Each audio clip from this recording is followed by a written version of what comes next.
ଯିବା ଆସିବାର जो यातायात समस्या होची से बाबद रे एम्स कर्तृपक्ष तरफ किसी परिस्थिति बाबद से जनईले एवं ता बाद भी किसी आउ किसी इंफ्रास्ट्रक्चरल समस्या जोटा होची लाइट टू आरंभ करी विभिन्न समस्या से बाबद भी कथबार्ता होते गत काली से एक समीक्षा बैठक रे समस्त उपस्थित रे आमर विभाग समस्त अधिकारी national highway authority of India रो अधिकारी एठी कलेक्टर सब कलेक्टर बीएमसी रो ऑफिसर माने समस्त उपस्थिति रे किसी निर्दिष्ट निष्पत्ति निया जायछि जो जो गुडी समस्या तांकर जदि लाइट स्वेरेज टू आरंभ करी किसी किसी समस्या अछि से बाबद रे तुरंत तार समाधान कथा हेछि। द्वितीय कथा होछि जो गुडी आमर सर्विस रोड अछि आमे काली निष्पत्ति एक कथा हला जे खंडगिरी छक टू डीएन रेगालिया जो छक पर्यंत पूरा छक रे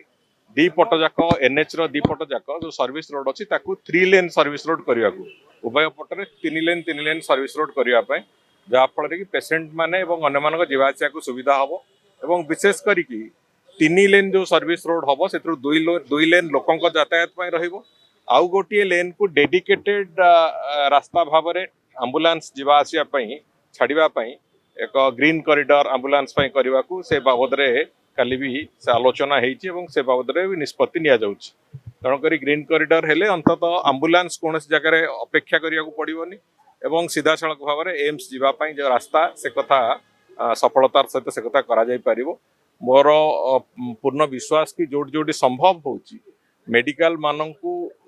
जोटी अच्छी मेडिकल गुडी बड़ मेडिकल गुडी कैपिटल हॉस्पिटल हो कि एससीबी मेडिकल हो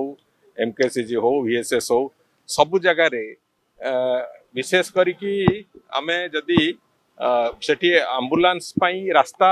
स्वतंत्र भाव में करि परिबा से कथा निश्चित भाव सुविधा हम आगामी दिन में भी सबू रास्ता गुड़ी को से भली ढांचा को नवा पई आमे विभाग तरफ योजना करछु नेशनल हाईवे जोटी अछि नेशनल हाईवे संगे भी कथबार्ता करछु। जदि आपनको आम भिडियोटी भल लागिला तेबे आम चैनल को लाइक शेयर और सब्सक्राइब करबा को जमा भी भूलंतु नहीं।